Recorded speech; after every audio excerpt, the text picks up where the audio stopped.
Bien-aimés dans le Seigneur Jésus-Christ, je vous salue au nom de Jésus-Christ. Je vous salue, mes frères, mes sœurs, au nom de Jésus-Christ. Jésus-Christ a été crucifié à 9 heures du matin. Les ténèbres sur la terre ont débuté 3 heures plus tard, à midi, et la mort est survenue à 15 heures de l'après-midi. Matthieu 27, 45, Marc 15, 33, Luc 23, 44. Que s'est-il réellement passé? Pourquoi notre Seigneur est resté 6 heures sur la croix? Était-ce simplement pour expier nos péchés, ce qui est déjà assez glorieux? A-t-il accompli la résolution de tous les problèmes de la planète Terre que la chute de l'homme avait entraîné? Si oui, pourquoi y a-t-il encore la souffrance sur la terre? Et bien aimé dans le Seigneur, il est écrit, la gloire de Dieu, c'est de cacher les choses. La gloire des rois, c'est de sonder les choses. Dieu vous aime, Dieu nous aime.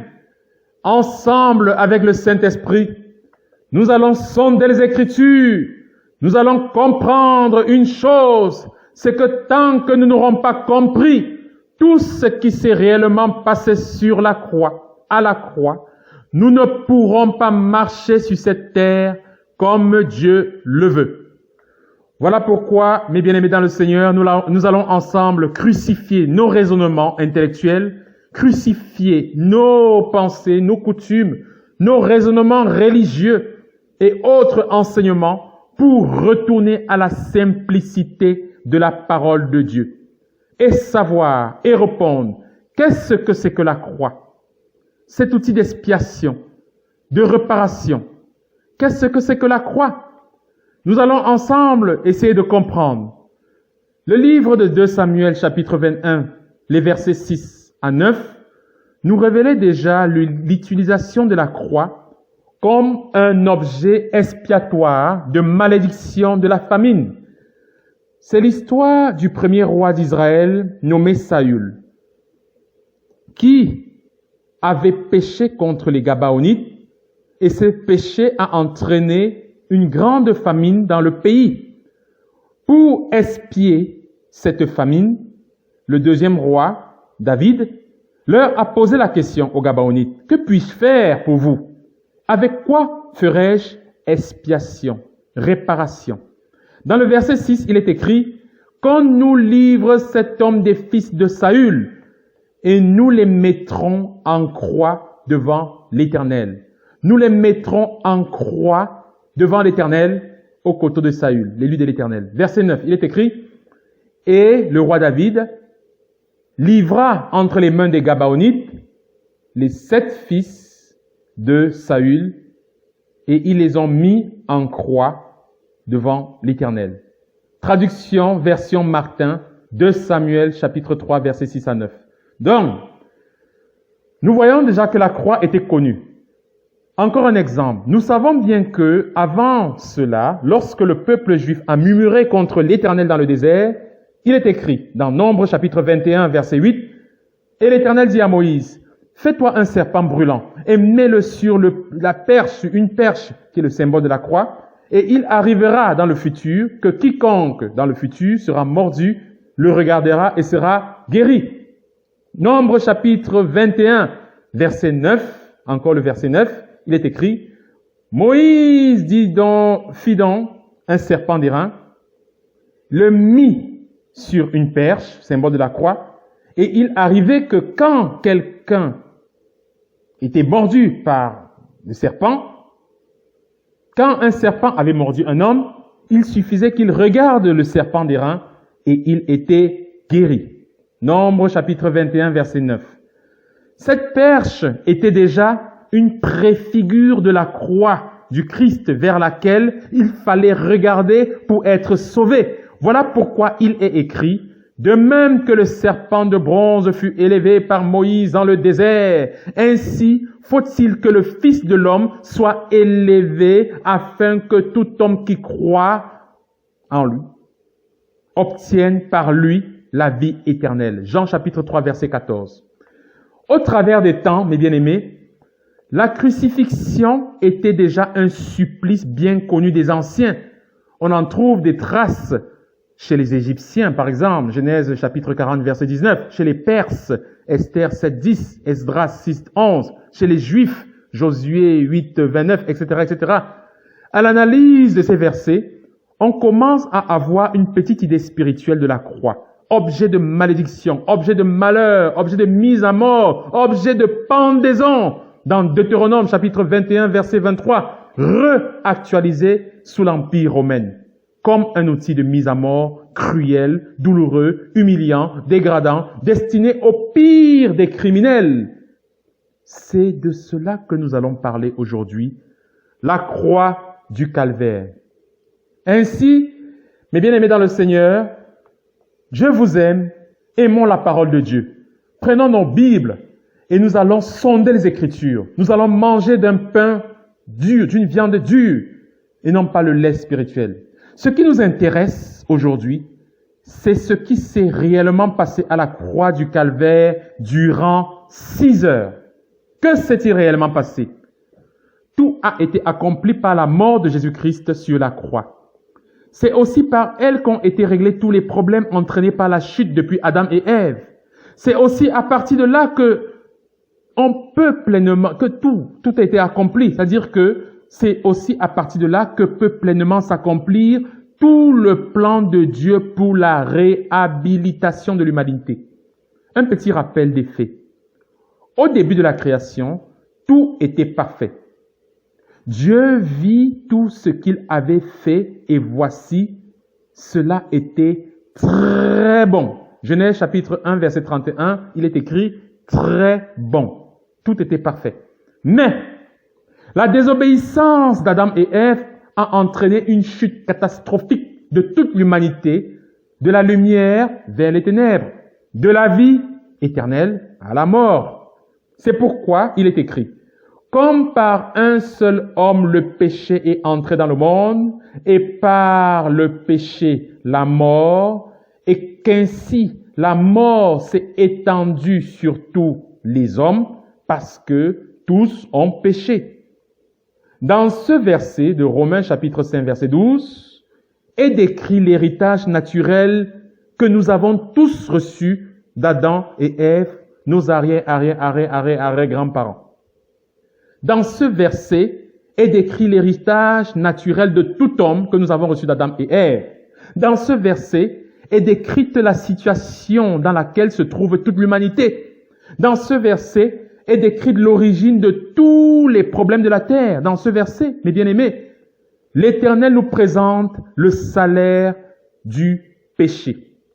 Le péché, par définition, c'est la désobéissance à Dieu. C'est la transgression de la loi de Dieu. 1 Jean chapitre 3 verset 4. Donc, récapitulons. Récapitulons ce qui s'est passé. Dès que le péché a été commis, il a ouvert la porte à la mort. Dès que le péché est entré dans le monde, comme un essaim d'abeilles entre par une porte ouverte qui vient d'être ouverte, il a ouvert la porte à la mort. Mais il ne s'agit pas de la mort physique. Il s'agit de la mort spirituelle, c'est-à-dire d'une séparation complète entre l'homme et son Dieu. Dès que Adam et Ève ont été séparés spirituellement de Dieu, retenez, ils furent coupés de la présence éternelle de Dieu. Ils furent coupés de la présence de Dieu qui a été prévue au commencement. Ils sont tombés sous la domination de la mort spirituelle. Je reprends. Dès que Adam et Ève ont été séparés spirituellement de Dieu, retenez ceci. Ils ont été coupés de la présence de l'Éternel. Souvenons-nous, l'Éternel a dit, où es-tu? Où es-tu, Adam? Où es-tu? Ils ont été coupés de la présence éternelle de Dieu. C'est ce qui était prévu dès le commencement, c'est que l'homme devait rester en connexion permanente avec Dieu. Donc, une fois qu'ils ont chuté, ils sont morts spirituellement, ils sont tombés sous la domination de la mort spirituelle. Leur esprit qui était entièrement lié au Créateur est mort spirituellement, mais ils ne sont pas morts physiquement.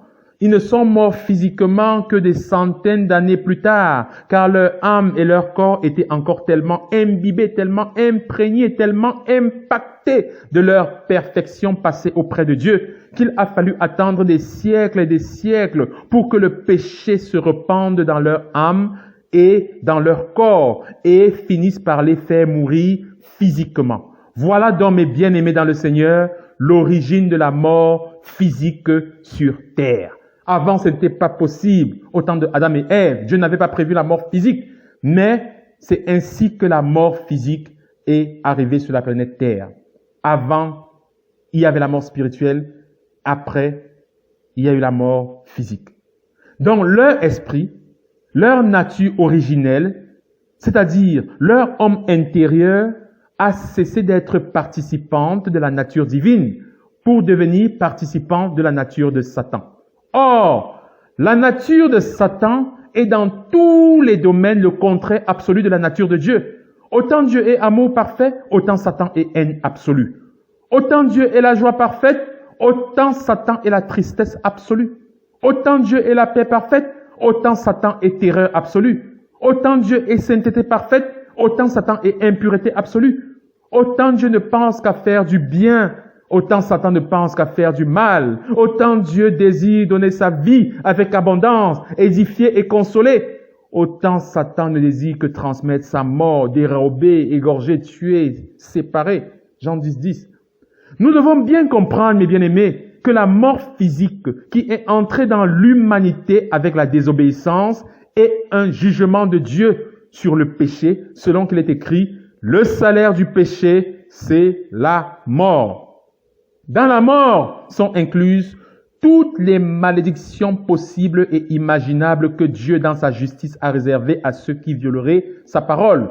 Il est écrit dans Deutéronome, chapitre 28, au verset 15, « Mais si tu n'obéis pas à la voix de l'Éternel, ton Dieu, si tu n'observes pas et ne mets pas en pratique tous ces commandements et toutes ces lois que je t'ai prescrits aujourd'hui, voici toutes les malédictions qui viendront sur toi et qui seront ton partage. » Donc cela veut dire que la désobéissance entraîne systématiquement, irréversiblement, une malédiction sur toi et tes enfants et ta postérité. Voilà pourquoi dans Deutéronome chapitre 28 verset 15, il s'ensuit une liste de 150 malédictions qui touchent tous les domaines de l'existence humaine. Parmi ces 150 malédictions figure une liste de 20 maladies physiques ou mentales. Et cette liste n'est pas exhaustive, car il est écrit au verset 21, « Et même l'Éternel fera venir sur toi jusqu'à ce que tu sois détruit toutes sortes de maladies et de plaies qui ne sont point mentionnées dans le livre de cette loi. » Par exemple, en ce l'an de grâce 2020, nous vivons un confinement lié au virus coroné numéro 19. Voilà pourquoi il est écrit dans Amos 3.6, « Arrive-t-il un malheur dans la ville sans que l'Éternel en soit l'auteur ?» Ou dans Lamentation 3.38, « N'est-ce pas de la bouche du Très-Haut que viennent les maux et les biens ?» Mais bien aimés dans le Seigneur, le salaire de la désobéissance, le péché. Le salaire du péché, c'est la mort. Aujourd'hui encore, voilà pourquoi la mort spirituelle, c'est-à-dire la séparation d'avec Dieu, qui est le salaire du péché et du pécheur, entraîne plusieurs conséquences désastreuses. La mort spirituelle de notre esprit, la mort physique précoce, le contrôle de notre âme et de notre corps par une puissance de péché et de mort, le déversement dans tous les domaines de notre existence de la maladie qui est une conséquence du péché. Voyez mes bien-aimés dans le Seigneur, tout un programme satanique. Ainsi, depuis la chute d'Adam et d'Ève, aucun de leurs descendants n'a pu échapper au contrôle de la loi du péché et de la mort. Il y a la mort spirituelle de l'esprit, la mort physique précoce. Par exemple, celui qui doit vivre normalement plus de 70, 80, 120 ans, il meurt à 50 ans, il meurt à 60 ans. Le contrôle de notre âme et de notre corps par des puissances de péché, dont on fait le mal qu'on hait, on ne fait pas le bien qu'on veut. le déversement dans tous les domaines de notre existence, les enfants, les petits-enfants, le travail, l'argent, des malédictions. Tout cela, mes bien-aimés dans le Seigneur, ce sont les conséquences de la chute de Adam et Ève. C'est la conséquence du péché et de la désobéissance. Aucun des descendants de Adam et Ève n'a pu échapper au contrôle de cette loi que j'appelle et que Paul appelle la loi du péché et de la mort. Prenons l'exemple d'un petit enfant qui vient au monde. C'est Dieu qui crée l'esprit de ce petit enfant. C'est Dieu qui crée l'esprit de tout être humain au moment où il est conçu dans le sein de sa mère. Dans Hébreux chapitre 12, verset 9, Dieu est appelé le Père des esprits. Donc ça veut dire que c'est Dieu qui conçoit tous les petits esprits. Cet esprit que Dieu a créé dès sa conception, il est pur, il est parfait. Comme tout ce que Dieu a créé, tout est parfait. C'est pour cela que l'esprit d'un bébé qui meurt dans le sein de sa mère ou en bas âge ne va pas en enfer, mais il est accueilli au paradis auprès de Dieu. Cependant, dès sa naissance, ce bébé esprit reçoit un corps physique hérité de ses parents Adam et Ève, de ses parents terrestres. Et dans ce corps physique est présente la fameuse loi du péché et de la mort. En grandissant, le petit enfant est confronté à des situations de vie où il est confronté au commandement de Dieu, le bien et le mal. Il ne peut pas résister à la puissance de péché dans sa chair. Voilà pourquoi très tôt, l'enfant commence à dire non, non, non, à mentir, il commence à penser. Il ne peut pas résister à la puissance de péché et de mort qui agit dans ses membres, dans sa pensée et dans sa chair. Il pêche alors consciemment ou inconsciemment. Et il tombe dans la mort. Il tombe dans la mort spirituelle. Cela veut dire qu'il y a cette séparation progressive avec Dieu, avec l'Esprit de Dieu qui était en lui. C'est alors qu'il devra passer par une nouvelle naissance spirituelle pour naître de nouveau, pour être sauvé.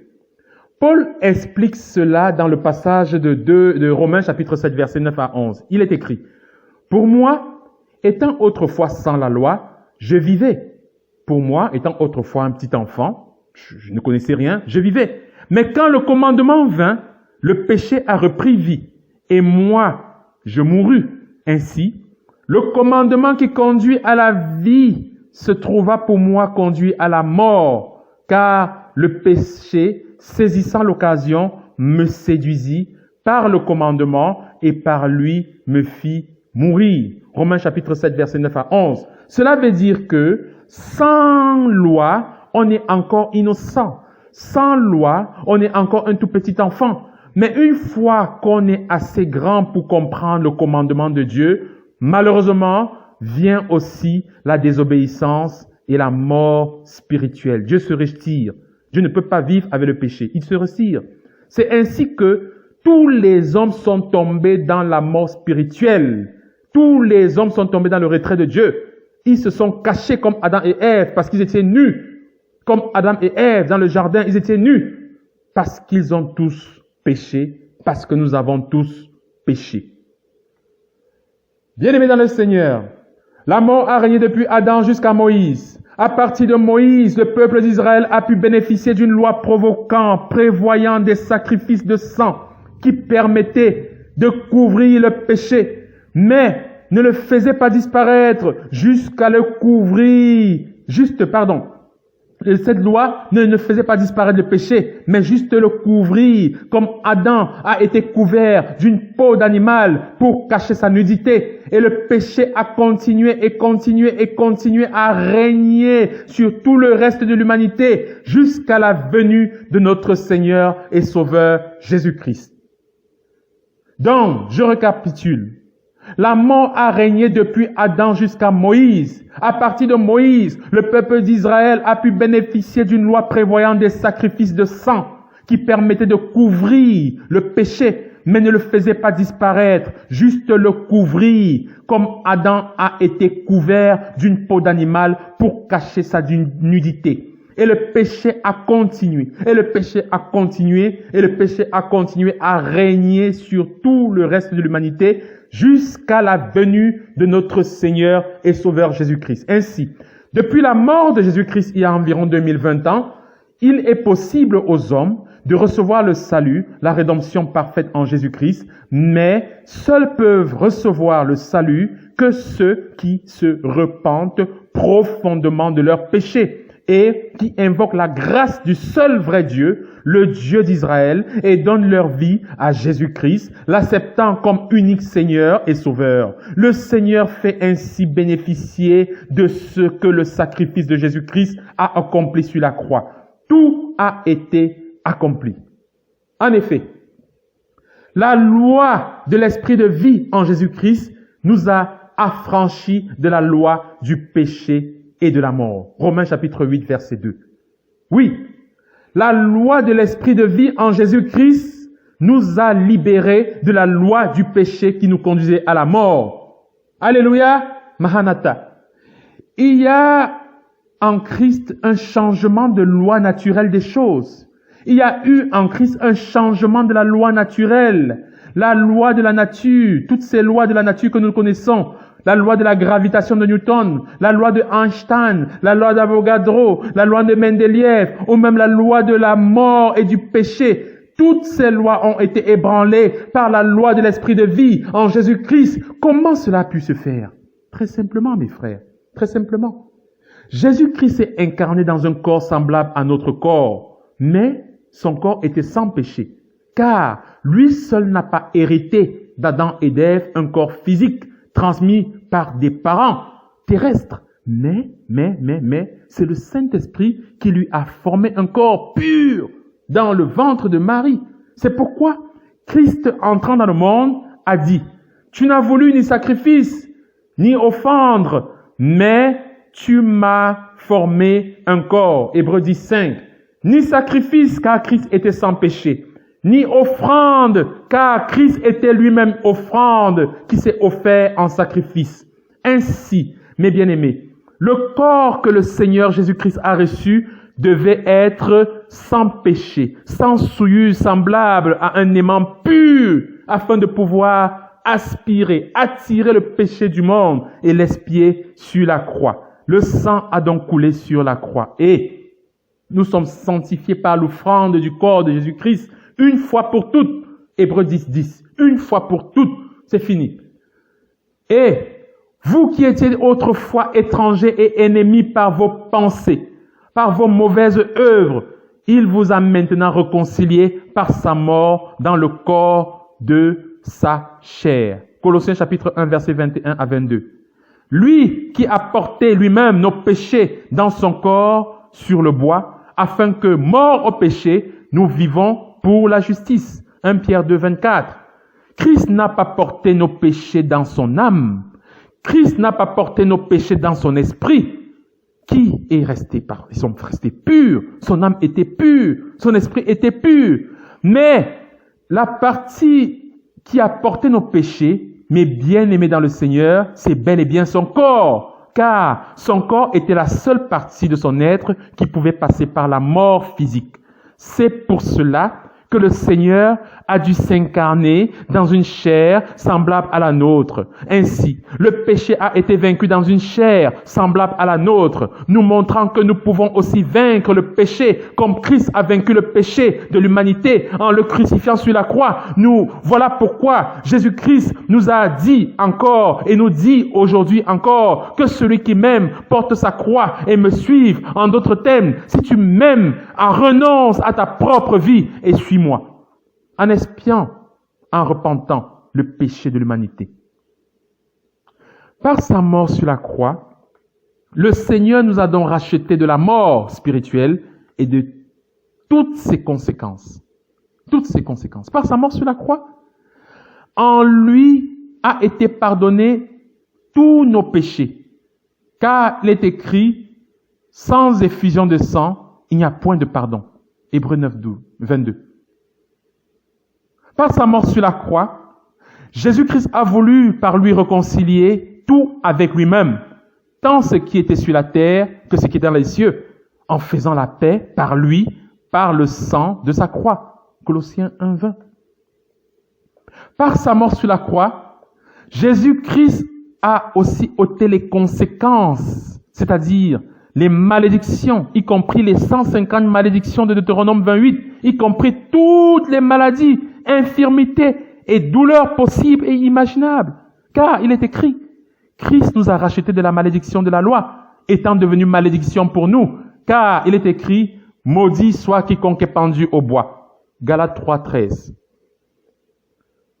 Par sa mort sur la croix, Jésus-Christ a rétabli la vie divine éternelle qui était prévue initialement, car le don gratuit de Dieu, c'est la vie éternelle en Jésus-Christ notre Seigneur. Romains 6, 23. Par sa mort sur la croix, il nous a rachetés par son sang qui a coulé. Il nous a rachetés. Nous lui appartenons. Car il est écrit, en lui, nous avons la rédemption par son sang, la rémission des péchés selon la richesse de sa grâce. Éphésiens 1, 7. Par sa mort sur la croix, Jésus-Christ nous a enseigné le plus grand acte d'amour, car il n'y a pas plus grand amour que de donner sa vie pour ses amis. Jean 15, 13. Par sa mort sur la croix, mes bien-aimés dans le Seigneur Jésus-Christ, il a effacé l'acte dont les ordonnances nous condamnaient et qui subsistait contre nous, et il les a détruits en les clouant à la croix. Colossiens 2, 14. Par sa mort sur la croix, mes bien-aimés, Jésus-Christ a dépouillé les puissances, les autorités, les dominations, tous les trônes, il les a livrés publiquement, en spectacle, en triomphant d'elle par sa mort sur la croix. Colossiens 2, 15. Ainsi sur la croix, le péché, la malédiction, la maladie, la mort ont été transférés de nous vers Jésus-Christ. Et le pardon et la justice de Dieu et la délivrance et la guérison et la réconciliation ont été transférés de Christ vers nous. Nous pouvons ainsi constater tout ce que Christ a accompli sur la croix. C'est grandiose. Mais, peut-on considérer à ce niveau que toute la source de nos problèmes, l'origine, l'essence même de la race humaine, de tous ces problèmes qui a causé la chute et le péché a été résolu? Tout ce que Jésus-Christ a accompli était-ce donc suffisant pour notre salut? Mes bien-aimés dans le Seigneur, non. Non, mes frères, non, mes sœurs. Car il fallait qu'il entraîne aussi dans sa mort la cause même, je dis la cause même de nos péchés, c'est-à-dire notre nature de péché, notre esprit qui était plongé dans la mort spirituelle. C'est là l'aspect essentiel de ce message d'aujourd'hui. C'est là l'aspect essentiel de l'œuvre de la croix qui a été révélée à l'apôtre Paul. Il exprime ainsi cette révélation. Prenez vos Bibles et lisons Romains chapitre 6, versets 3 à 11. Voici la révélation. Ignorez-vous que nous tous qui avons été baptisés en Jésus-Christ, c'est en sa mort que nous avons été baptisés. Nous avons donc été ensevelis avec lui, par le baptême en sa mort, afin que, comme Christ est ressuscité des morts par la gloire du Père, de même, nous aussi, nous marchons en nouveauté de vie. En effet, si nous sommes devenus une même plante avec lui, par la conformité à sa mort, nous le serons aussi par la conformité à sa résurrection, sachant que notre vieil homme a été crucifié avec lui, afin que le corps du péché fût détruit, pour que nous ne soyons plus esclaves du péché. Car celui qui est mort est libre du péché. Or, si nous sommes morts avec Christ, nous croyons que nous vivons aussi avec lui, sachant que Christ, ressuscité des morts, ne meurt plus. Il ne meurt plus, c'est fini. La mort n'a plus de pouvoir sur lui, car il est mort, et c'est pour le péché qu'il est mort une fois pour toutes. Il est revenu à la vie, et c'est pour Dieu qu'il vit. Alléluia. Ainsi vous-même, regardez-vous comme mort au péché et comme vivant pour Dieu en Jésus-Christ. Romains chapitre 6, versets 3 à 11. Voilà mes frères, voilà mes sœurs, la révélation aujourd'hui de l'accomplissement de l'œuvre de la croix. À ce niveau, nous pouvons déjà dire au revoir, c'est fini, on a terminé. Donc, Nous pouvons toujours continuer à penser comme nous a enseigné les religions, mais nous ne pouvons pas marcher dans la vie de résurrection si notre vieil homme, notre esprit qui était plongé dans la mort spirituelle ne passe pas par Jésus-Christ avec lui, par la mort et la résurrection pour devenir un homme nouveau. Notre esprit régénéré à l'image de Jésus-Christ. Voilà la mathématique, voilà la simplicité de la parole. Nous ne pouvons pas marcher dans la vie de résurrection si notre vieil homme, notre esprit, c'est-à-dire notre homme terrestre, notre vieil homme, notre homme charnel, notre esprit qui était plongé dans la mort spirituelle avant le baptême, ne passe pas par Jésus-Christ et avec lui, par la mort et la résurrection pour devenir un homme nouveau, c'est-à-dire un esprit régénéré à l'image de Jésus-Christ. C'est très important, mais j'ai à cœur de pouvoir aussi l'expliquer à ceux qui sont lents à comprendre. Je dirais ainsi, mon frère, ma sœur, tu ne peux pas marcher dans la vie nouvelle de résurrection si ce que tu étais avant, c'est-à-dire homme colère, homme dispute, homme querelle, homme mauvaise pensée ou femme querelleuse, etc., si ton esprit qui était accompagnateur de toutes ces choses anciennes, querelle, dispute, sorcellerie, occultisme, vol, viol, mort, meurtre, etc., si tu ne passes pas par Jésus-Christ et passer aussi par la mort et la résurrection, c'est-à-dire le baptême avec lui pour devenir une nouvelle créature, un homme nouveau. Donc, il faut passer par Jésus-Christ. Avec Jésus-Christ, passer par la mort de résurrection, donc comprendre que tout ce que tu étais avant est mort. Notre bien-aimé frère Isnor l'a très bien expliqué lors d'un rassemblement que nous avons eu dimanche dernier, en expliquant que le baptême, c'est la mort. Tu es enterré. Et je suis d'accord avec lui. Et je suis d'accord que quand tu es baptisé, tu es mort. Tu es dans un cercueil de la terre. Tu es poussière. Tu es enterré par les eaux. Mais tu renais. Tu reviens par la résurrection pour devenir un homme nouveau, une femme nouvelle. Et ton esprit ainsi est régénéré à l'image de Jésus-Christ. Voilà pourquoi il est écrit que notre vieil homme a été crucifié avec lui, afin que le corps du péché fût réduit à l'impuissance pour que nous ne soyons plus sous l'esclavage du péché. Et quand Paul parle du corps du péché, en général, il parle du péché qui se trouve dans la chair, le péché qui se trouve dans notre chair, des tribulations charnelles, pour vous faire une image crue de cette chair. La partie charnelle de l'homme, c'est sa partie qui peut être un jour assaisonnée, rôtie et mangée par un cannibale. Je suis désolé, c'est cru, mais c'est vrai. L'homme est divisé en trois. L'esprit, le corps et l'âme. La partie corporelle, la partie charnelle de l'homme peut être mangée par un cannibale. Il peut mettre des oignons, de l'ail, faire frire, manger et il est content. C'est ça la chair. C'est là qu'il y a la puissance de péché. C'est là que le péché agit dans notre chair. Et c'est là que se trouve cette puissance de péché. Il est impératif de comprendre que nous sommes morts à cette puissance de péché. Cette puissance de péché n'existe plus. Et c'est par la foi que nous devons le comprendre. Elle n'existe plus. Elle a été crucifiée avec Jésus-Christ. Elle est morte le jour de notre baptême. Enterrée. Fini. Mais ressuscitée avec Jésus-Christ à sa résurrection. Nous sommes morts et nous sommes ressuscités en Christ à une vie nouvelle. En le comprenant ainsi, c'est ainsi que nous réduisons la puissance du péché à l'impuissance. C'est ainsi que nous réduisons à l'impuissance la puissance du péché qui réside dans notre corps physique. Pour conclure, nous pouvons dès lors avoir une compréhension claire de tout ce qui s'est passé à la croix en 6 heures de temps. Le Seigneur Jésus-Christ est resté cloué sur la croix.